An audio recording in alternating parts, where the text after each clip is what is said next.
The UCLA Republican Club is taking a preemptive free speech stand against security fees that administrators could charge their club for an upcoming visit by conservative commentator Ben Shapiro. The security costs are being used as a barrier to free speech, said Tyler Folks, vice president of the Bruin Republicans.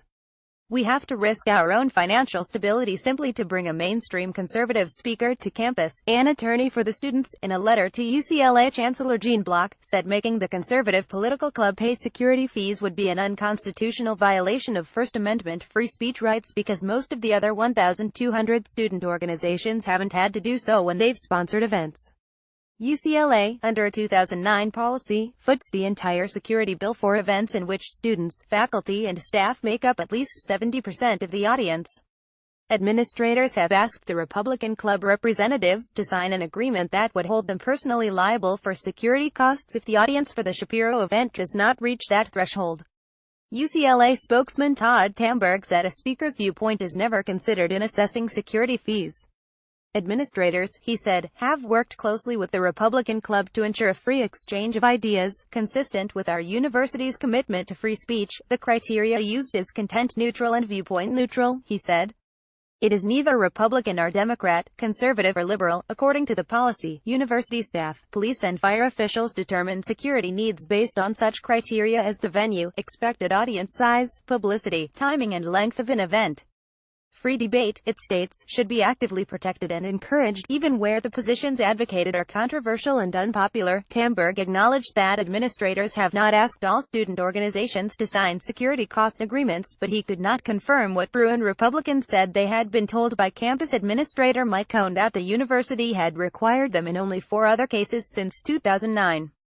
Although student groups may be asked to cover basic security costs, the university foots the bill for any extra measures needed to control protests, whether the audience threshold is met, Tamberg said. He said security costs for Shapiro's November 13 talk had yet to be determined. Folks said so far the event does not appear to have generated active opposition, as was the case when the club last year hosted right-wing firebrand Milo Yiannopoulos. Tyson C. Langhofer, an attorney with Alliance Defending Freedom who is representing the Republican students, has asked that UCLA drop any demand for security fees. Who pays for security for controversial speakers varies across the UC system. The fees have become controversial in the Trump era, as speakers such as Shapiro and Yiannopoulos draw increasingly large, sometimes violent, protests.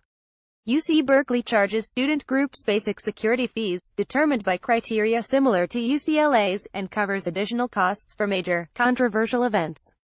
For Shapiro's appearance at Berkeley last month, campus Republicans paid about $9,000 and the university spent more than $600,000, UC Berkeley spokesman Dan Mogulof said. When Yiannopoulos came to UC San Diego last year, campus Republicans paid $385, and the university, about $5,100, spokeswoman Christine Clark said. UC Irvine covers all security for all student events. Caption Teresa.Watanabe